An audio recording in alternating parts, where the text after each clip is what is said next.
Hello, my name is Glenda Hoagland, and I am Kellen's grandmother. I grew up in Detroit. In fact, I was born in 1949, and I lived in Detroit until I was 57 years old when I moved to Las Vegas to get away from all the snow. The first part of my life, I grew up in Southwest Detroit, but until the age of 6, I lived with my grandparents.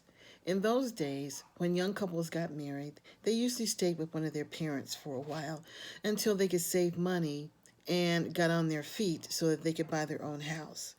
So when I was very little, we stayed with my grandparents on the east side, and that was my mother's parents. And then when I was about 4, we moved to the west side of Detroit and lived with my father's parents for 2 years until they had saved up enough money to buy their own house, which in those days, 1956, was a big deal for African Americans to be able to purchase their own homes. And so we bought a house in Southwest Detroit on Ethel Street. And my mother stayed in that house until she passed away in 2006. So we had that house for 50 years. I grew up in what might be called a middle-class neighborhood. Most of the people worked in the factories. There was a steel factory. In fact, there were 2 or 3 steel factories. There was Ford Motor Company's auto factory and steel plant, and there were a few other industries out there. And most of the people that lived in that area worked in those factories. They worked a lot of overtime, and they made a good living. And so growing up in that neighborhood, it was a fun neighborhood. We had a good time. We had a playground that we went to every day. We had baseball teams. We rode our bikes all through the neighborhood, and everybody knew everybody. We could stay out on our porch sitting and talking.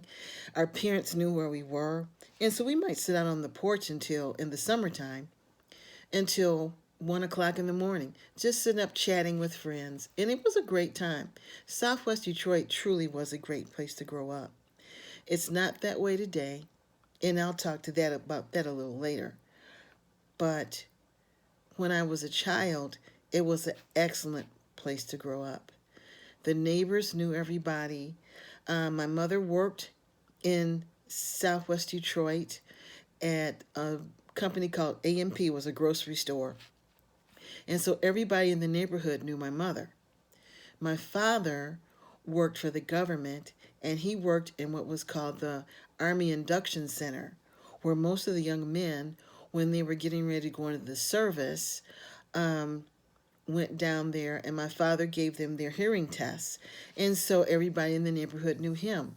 So it was really a lot of fun. It was very close-knit, very quiet, and really nice. And that was until the riots. And I was 17 years old when the riots happened. And really, that changed everything about Detroit. It's almost like our innocence was taken away. More on that a little later.